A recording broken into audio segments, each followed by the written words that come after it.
Hi, welcome back to my channel. It's Johanna here. The thing I wanted to say about this video before we begin is that it's a little bit different from my usual videos. So usually I do very in-depth summaries of subunits of different chapters.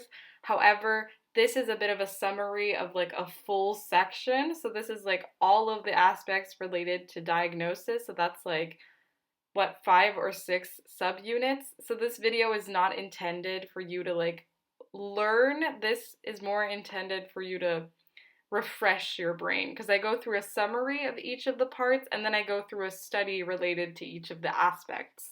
However, feel free to subscribe and I will make more in-depth videos for each of these aspects if you want me to. You can comment down below and I'll do it.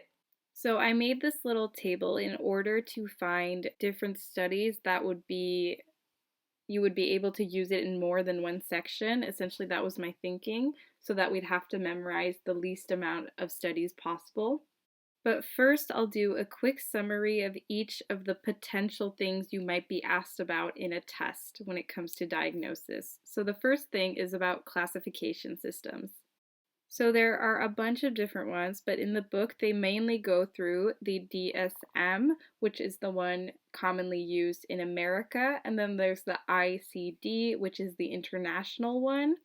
So the main differences between these two are that, again, one is intended for an American audience, meanwhile the other one is multidisciplinary and also translated into many different languages since it's supposed to be international. Another difference is also what they do with the profits. So for the international one, they try to sell it for a very low cost, and also it depends on your country, and if it's a poor income country, they'll sell it for less since it's supposed to be accessible for everyone. Meanwhile, the DSM is sold for a very high price, and the American Psychiatric Association makes most of their revenue from that book alone. There are also other differences, such as the ICD is likely to both name symptoms but also causes. Meanwhile, the DSM is not very likely to name the cause. Now, if you get a question about this, you can name a different classification system if you know one. So here's another mention, which is the CCMD, which is what is used in China. And essentially, the main difference they mention in the book is just that they include disorders that have to do with, or that are specific to China and specific to Chinese culture. Another thing you might be asked about is what is abnormal versus what is normal. So when you see these concepts, it's sort of on a scale between normal to abnormal, and it's also on a scale between functional and dysfunctional. So you sort of have to make a distinction of what behaviors do we classify as an actual disorder and what is just like normal behavior given the context of the situation. And the main thing you think about then is like, do these people function in society? So that's how function and dysfunction come into play. Another thing you have to know is that there is the conceptual definition and then there's the practical definition. So the practical definition has to do with what you actually see. Like you observe someone doing something and it's sort of uncomfortable, or you feel that it's weird, then you're probably using, or you observe that it's harming their life or harming someone else's life, then you have the practical definition. Meanwhile, conceptual definitions are based off of societal norms. So for instance, before homosexuality was seen as a disease, and because it wasn't normal at the time, I'm putting that, just imagine me doing like hand quotes in the air, because obviously homosexuality has always existed, it was just not accepted. But yeah, so people didn't see it as normal, so because of that it was abnormal, and thus it was a mental disorder. So that's one example of like a conceptual definition. Another one is like if you're an alcoholic. Now, this isn't very accepted by society, however, it's very common. So you have to sort of make these distinctions where you're like, oh, you can't just go off of what is the most common, because at the end of the day, even if being an alcoholic was like super duper common, that doesn't mean that it's not a mental disorder or an issue. So you also have to think about, how do these people function in society? Is there undue stress? Like, are they distressed? Or do they make other people distressed? You have to think about all these things. The next thing you might be asked about is validity and reliability. So, validity is whether the diagnosis is correct and leads to successful treatment. Meanwhile, reliability is whether two or more psychiatrists using the same classification system can make the same diagnosis for the same patient, obviously. You might also be asked to define, or evaluate or explain one or more factor that influences a diagnosis. So these could be clinical biases. So clinical biases are essentially that when a participant comes in to a psychiatrist asking for help, the psychiatrist has a bias. They already think there is something wrong with this person. They're not very likely to diagnose them with nothing. Like, they go in because this person is asking for help and they have distress. The psychiatrist automatically thinks it has to be something. Let me just see which something it is. There are also gender biases. For instance, a female is more likely to be diagnosed with depression, and so far there aren't really strong evidence, like biological evidence, that proves that estrogen has something to do with the likeliness of you having depression or stuff like that. Those types of evidence are not so strong, at least nowadays. Maybe in the future it'll be stronger and there'll be a reason for that. So for now, it just sort of seems like people perceive women as more emotional and therefore they get diagnosed more often with the mood disorders. Culture may also factor into your diagnosis. For instance, in certain cultures, some things are more normalized, meanwhile, in other cultures, it's not as normalized, so you may or may not get a diagnosis. Also, for instance, in like Asian countries, depression and stuff like that isn't diagnosed as often because those feelings are seen as like more normal, like they're not like mental health related. Or that probably isn't the right phrasing, but you know what I mean. It's sort of seen as in like, that's just how people feel. Then there's also socioeconomic status. For instance, people with lower incomes in lower classes are more likely to be diagnosed with more serious mental disorders, stuff like that. So the last thing you might be asked about is ethics in diagnosis. So basically, our teacher gave us like a little, is it called an anagram? I don't remember what it's called, but when you have like a letter for each word.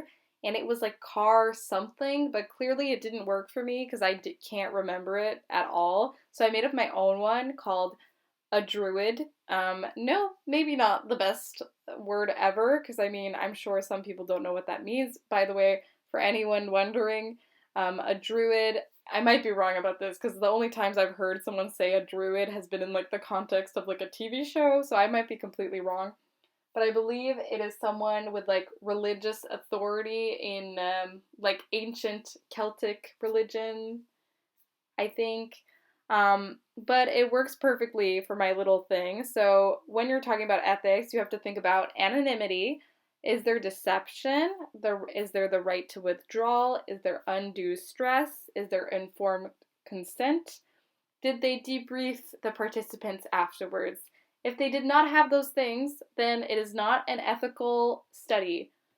And if I'm right about what a druid is, then I assume that they should be rather ethical since they have authority, or I would hope that they are. So, yeah, just remember a druid. And there you have the ethics in diagnosis. So while I was researching the different studies and trying to find the least amount of studies to remember, I found these 5 studies, and I sort of put them here in the boxes to see which thing they would fit into. For instance, when it comes to abnormal versus normal, you can use the Rosenbaum and Seligman. Okay, I'm probably saying that wrong. But for instance, that's how I did it. And with these 5 studies, you will be able to use, some of them you can use for multiple topics, but there's at least one study for each topic here. So I'll be going through these 5 in depth right now. Let's get into it. Hi, so something happened to my video and like my recording from before. So I decided to make a PowerPoint instead because it was a lot easier than rewriting the whole entire thing again. So I will be explaining the 5 studies now. However, one of the studies I couldn't find enough information about. So there are only the findings and not the aim or the procedure. So the first one we'll be going through is Rosenhand, and again, I don't know how to say this, but Seligman, 1989. So basically, this is what the practical definition of abnormal behavior is. This is based off of observation, not based off of cultural norms. So basically, what Rosenhand, Seligman found 7 criteria for what abnormal behavior is. So they had irrationality, which is unable to communicate in a reasonable manner, maladaptiveness, which means engages in behaviors that make life difficult. And maladaptiveness is sort of the idea that you are not developing, you continue to do these behaviors. Observer discomfort, it means to act in a way that is difficult to watch or makes others feel uneasy. Suffering, experiences distress or discomfort. Unpredictability, acts in a way that is unexpected by him, herself, or others. Violations of community standards. Habitually breaks the acceptable ethical and moral standards of the culture. There is sort of the cultural aspect, but still these are like observable behaviors. Vividness and unconventionality, experience of things that are different from most people. So basically, that's what this study concluded, and the strength of this is that it helps standardize what something being abnormal is. There's diversity because it shows that it's not specific to like one culture or one way of life. These terms are also quite broad and they might be very broad. For instance, with observer discomfort, you might take an example I found online was that PDA, which is like public displays of affection, might make people uncomfortable, but does that mean that it's abnormal behavior necessarily? It's debatable. The next one is another Rosenham experiment, but this one is from 1973, and the aim was to test the reliability of a diagnosis. The procedure was that they took 3 women and 5 men in they took them to 12 different hospitals, and essentially these 3 women and 5 men were trying to get into the hospital by lying about symptoms they had. So they said that they were hearing voices or other typical symptoms of schizophrenia so that the hospital staff would diagnose them. So essentially that was the goal, to get in there. After participants were placed in the hospital, they would claim to be normal again and then wait to be released. So basically, the findings of this experiment were that there was no way to fully distinguish between normal and abnormal.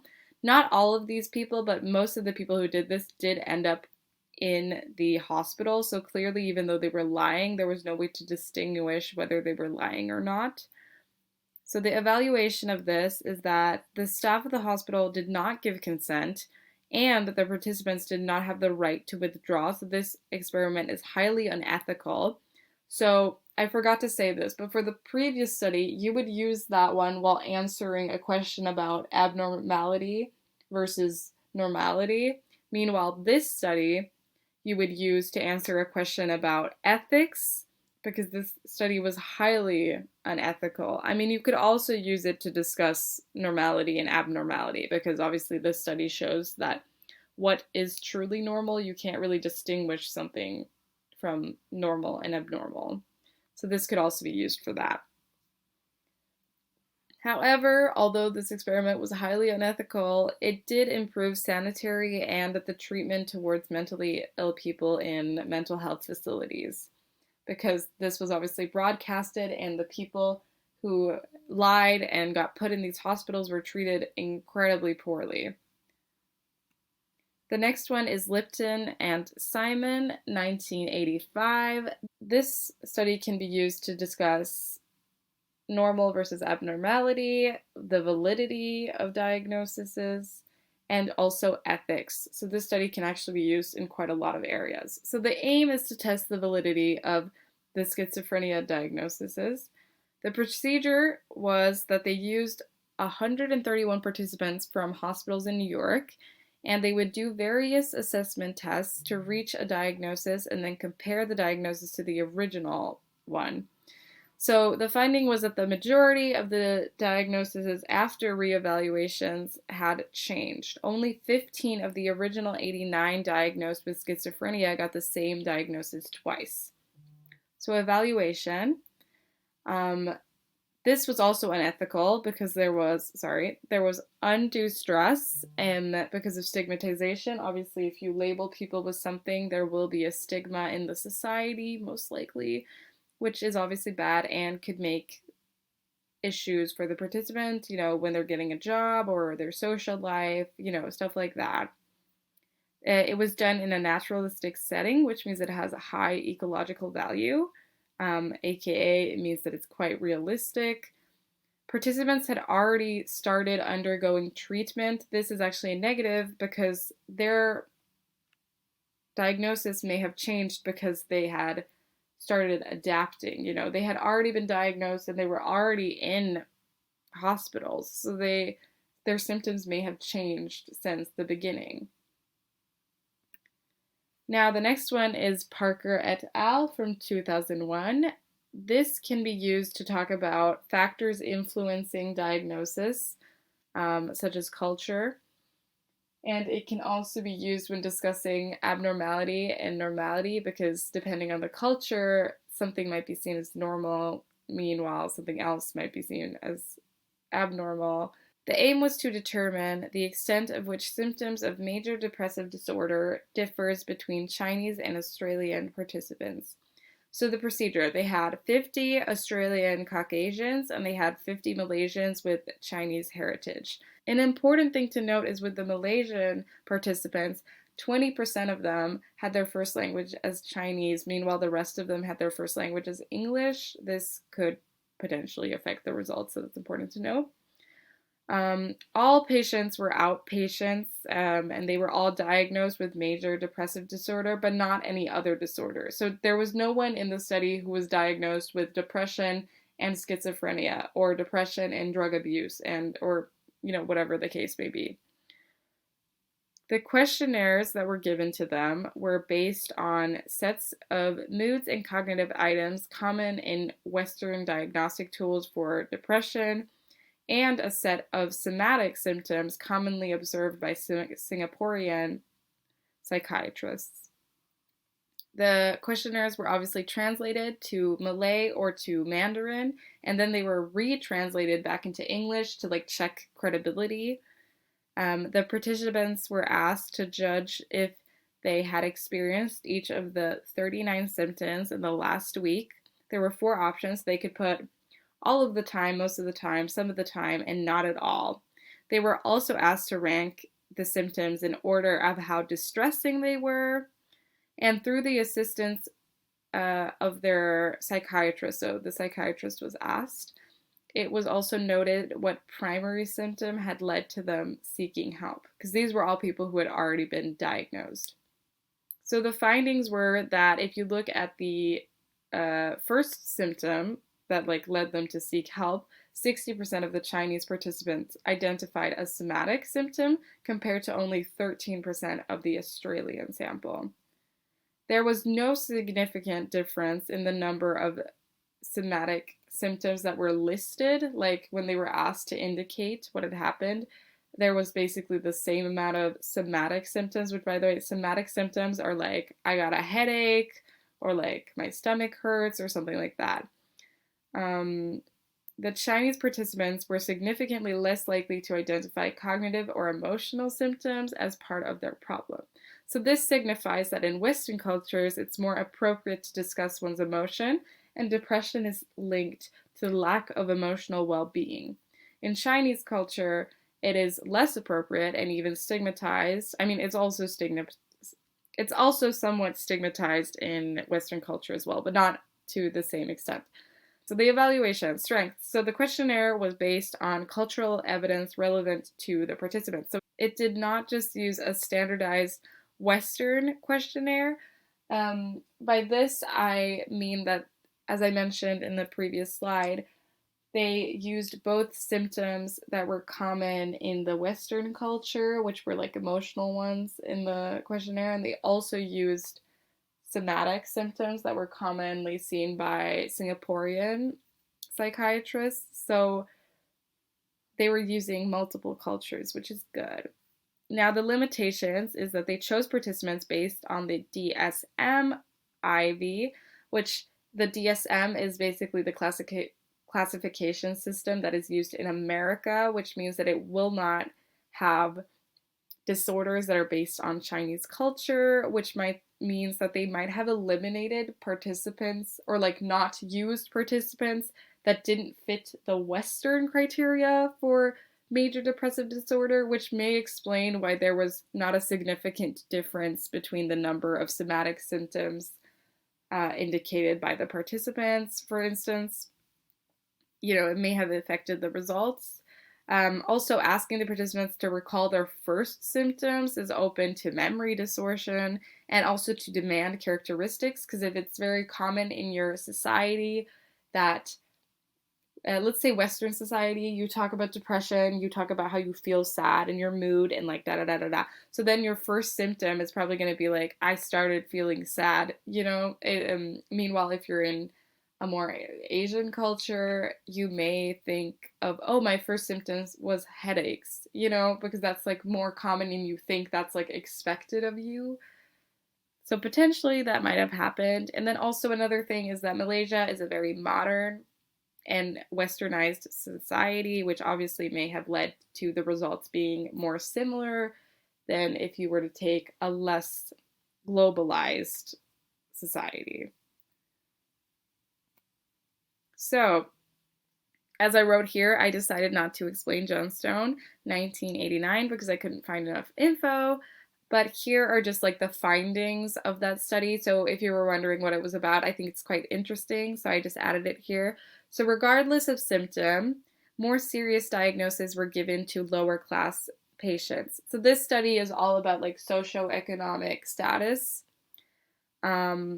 You were also more likely to spend longer periods in hospital, and you were more likely to be prescribed drug therapy rather than psychotherapy. So this is all very like significant. Now I couldn't find what the procedure or the aim of Johnstone was, because when I Googled it, I got a bunch of studies that were about child mortality and about fertility and child mortality. And the studies were about socioeconomic status. However, I didn't find the parts where they talked about therapy, so I'm uncertain whether it's the same study or if Johnstone just made like multiple studies about like different things. So I didn't feel like it's fair of me to put that information here because I might be misleading you. However, they did say it was done in Europe, so I mean that could potentially be a limitation since it wasn't done in like other countries, it was just in Europe. With all these results, as I said, you're given a more serious diagnosis, longer periods in hospital, you're prescribed drug therapy rather than like having therapeutic sessions and stuff like that. This was justified by a lot of health professionals by claiming that the working class people were less able to benefit from verbal therapies because they were less literate. And although that may sound extreme, it also may actually be the case, because at the end of the day, if you have less socioeconomic status, you potentially might go to worse schools, or maybe you don't even go to a school at all. There are a lot of issues there. So this video was very strange and probably super long, so I'm so sorry for that, but please feel free to subscribe, like, comment, and share, and I will make way better videos in the future. This was just a quick summary before a test. I would recommend you watch this video maybe like a day before the test, just to like refresh your mind. I will definitely do more in-depth versions of each of these aspects. Like I'll do one video about classification systems, one video about validity, reliability. Like I'll do more in-depth videos later on. Um, if you want to, you can follow me at Johanna Frennert on Instagram. Thank you so much for watching. I hope you learned something. Goodbye.